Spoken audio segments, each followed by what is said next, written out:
Assalamualaikum warahmatullahi wabarakatuh. Perkenalkan, nama saya Fatin Sabita Hidayat dengan NIM 24070160069. Di sini saya akan menjelaskan tentang perkembangan moral pada masa anak awal dan gaya asuh orang tua. Moral. Kata moral berasal dari kata Latin mos yang berarti kebiasaan. Manusia yang tidak memiliki moral disebut amoral. Moral dapat diartikan sebagai batas pikiran, prinsip, perasaan, ucapan, dan perilaku manusia tentang nilai-nilai baik dan buruk atau benar dan salah. Moral merupakan suatu tata nilai yang mengajak seorang manusia untuk berperilaku positif dan tidak merugikan orang lain. Seseorang dikatakan telah bermoral jika ucapan, prinsip, dan perilaku dirinya yang dinilai baik dan benar oleh standar-standar nilai yang berlaku di lingkungan masyarakat. Selanjutnya, teori perkembangan moral.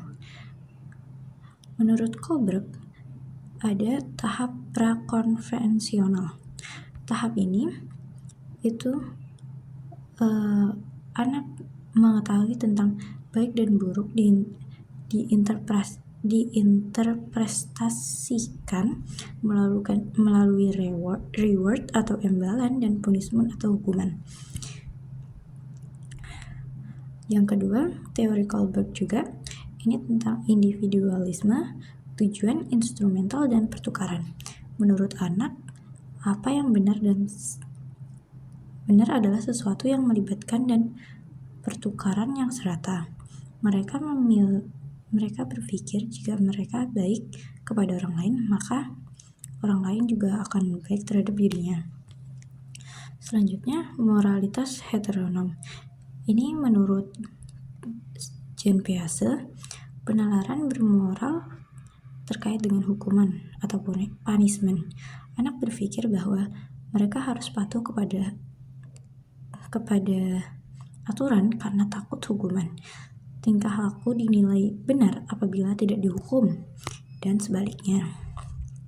Selanjutnya, faktor mempengaruhi perkembangan moral. Pertama, ada peran hati nurani atau kemampuan untuk mengetahui apa yang benar dan salah. Kedua, peran rasa bersalah dan rasa malu apabila bersikap dan berperilaku tidak seperti yang diharapkan dan melanggar aturan. Ketiga, peran interaksi sosial dalam memberi kesepakatan pada anak untuk mempelajari dan menerapkan standar berperilaku. Penerapan moral pada masa anak usia dini. 1. Ada teladan. Anak-anak belajar lebih efektif dari melihat perilaku orang dewasa di sekitarnya. Yang kedua, ada pujian dan penguatan positif. Ketika anak menunjukkan perilaku yang baik, pujian dan penghargaan dapat membantu memperkuat pemahaman mereka tentang perilaku moral. Penjelasan sederhana itu tentang menjelaskan alasan dibalik aturan atau perilaku baik dengan cara yang sederhana dan mudah dimengerti oleh anak.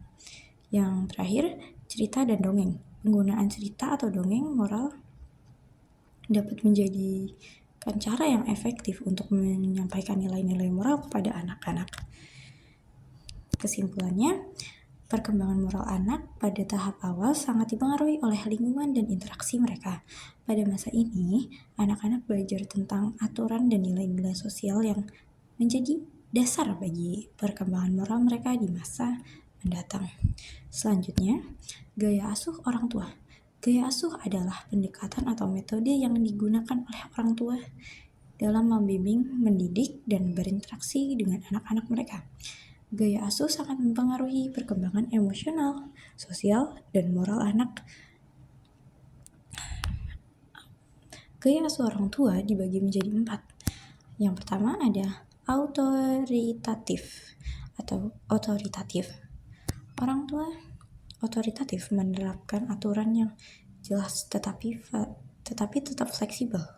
Mereka memberikan dukungan emosional dan mendengarkan pendapat anak. Disiplin dilakukan secara tegas tetapi adil dengan penjelasan yang jelas mengapa aturan yang diberlakukan. Mendorong kemandirian tetap memberikan batasan yang sehat. Anak-anak dari orang tua otoriter mungkin patuh, tetapi seringkali kurang percaya diri, kurang kreatif, dan cenderung merasa tertekan.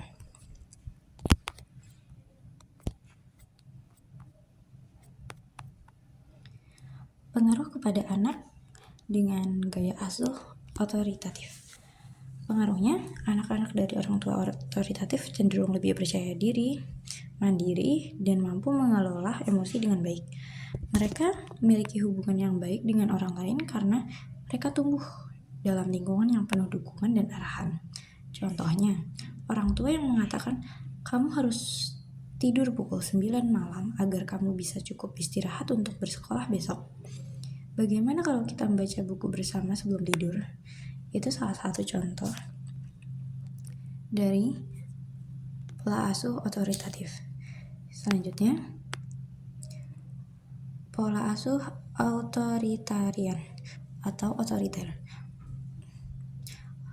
Ciri-cirinya, orang tua otoriter sangat menekankan pada ketaatan terhadap aturan yang ketat tanpa memberikan banyak ruang untuk diskusi. Kurang responsif terhadap kebutuhan emosional anak, dan seringkali tidak memberikan penjelasan di balik aturan. Menggunakan hukuman sebagai bentuk kontrol dengan sedikit keleluasan atau fleksibilitas. Pengaruhnya kepada anak-anak dari orang tua otoriter mungkin patuh, tetapi seringkali kurang percaya diri, kurang kreatif, dan cenderung merasa tertekan. Mereka mungkin memiliki hubungan yang lebih sulit dengan orang tua atau otoritas lainnya. Contohnya, orang tua yang mengatakan, kamu harus tidur sekarang karena saya bilang begitu, tidak ada diskusi. Jadi, anak harus tidur pada saat orang tuanya menyuruh mereka untuk tidur. Itu kan seperti memaksa dan tidak ada kejelasan atas perintah itu. Selanjutnya ada permisif. Permisif itu ciri-cirinya orang tua sangat responsif dan penuh kasih sayang, tetapi memberikan sedikit aturan atau batasan. Mereka cenderung menghindari konfrontasi dan membiarkan anak membuat sebagian besar keputusannya sendiri. Sangat sedikit aturan atau kontrol terhadap perilaku anak dan lebih banyak membiarkan anak belajar sendiri. Contoh pengaruhnya kepada anak-anak dari orang tua permisif mungkin merasa disayang, tetapi seringkali kurang disiplin, sulit mengendalikan diri, dan mungkin mengalami masalah perilaku karena kurangnya struktur. Mereka mungkin mengalami kesulitan dalam memahami batasan atau mengikuti aturan sosial. Contohnya, orang tua mengatakan, kamu bisa tidur kapan saja, tidak masalah. Yang penting, kamu harus merasa senang. Yang terakhir adalah neglectful atau mengabaikan. Ciri-cirinya, orang tua mengabaikan, cenderung tidak terlibat dalam kehidupan anak, baik secara emosional maupun dalam hal aturan. Mereka tidak menyediakan dukungan atau panduan yang memadai dan cenderung mengabaikan kebutuhan emosional atau fisik anak. Ini mungkin terjadi karena berbagai alasan, seperti stres, masalah kesehatan mental, dan kurangnya pengetahuan tentang pengasuhan yang efektif. Pengaruh kepada anak-anak yang dibesarkan oleh seorang orang tua yang mengabaikan sering mengalami masalah emosional dan perilaku, termasuk kurangnya rasa percaya diri dan kesulitan dalam hubungan sosial. Mereka mungkin merasa tidak dicintai atau tidak diinginkan, yang dapat berdampak negatif pada perkembangan psikologis mereka. Contohnya, orang tua yang tidak peduli dengan jadwal tidur atau aktivitas anak, bahkan tidak mengetahui apa yang dilakukan anak sepanjang hari. Kesimpulannya, setiap gaya asuh memiliki dampak sendiri terhadap perkembangan anak. Gaya asuh otoritatif sering dianggap sebagai yang paling seimbang karena menggabungkan struktur dan kebebasan disiplin dan dukungan emosional. Namun, gaya asuh yang ideal sangat bergantung pada situasi keluarga, budaya, dan kebutuhan individu anak. Orang tua yang mampu menyesuaikan pendekatan mereka berdasarkan kebutuhan unik anak cenderung menghasilkan hasil yang lebih positif dalam perkembangan anak. Sekian dari saya. Wassalamualaikum warahmatullahi wabarakatuh.